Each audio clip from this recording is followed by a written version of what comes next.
পরিবার থেকে ভরসা পাওয়ার বদলে কেউ যখন অবহেলা পায়, তখন শুধু তার হৃদয় ভাঙে না, বরং পুরো তার পৃথিবী ভেঙে পড়ে।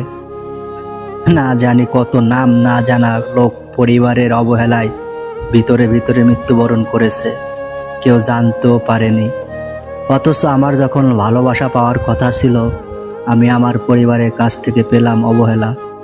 কত মানুষ নিজ পরিবারে বীরভূমি যাযাবরের মতো জীবনযাপন করে। নিজের পরিবারের যারা অবহেলার পাত্র, তারা জানে পৃথিবীটা কতটা কঠিন। পরিবারের কাছ থেকে অবহেলা পেয়ে কত ছেলে নীরবে বিনা অশ্রুতে নিঃশব্দে কাঁদে।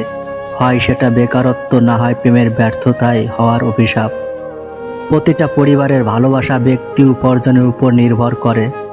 আপনার উপার্জন কম হলে অবশ্যই আপনি আপনার পরিবারের কাছ থেকে অবহেলা পাবেন।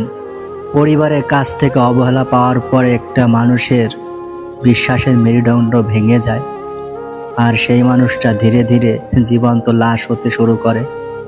একা একা থাকা মানেই একাত্ম নয়। পরিবারের কাছ থেকে অবহেলা পেয়ে একটা মানুষ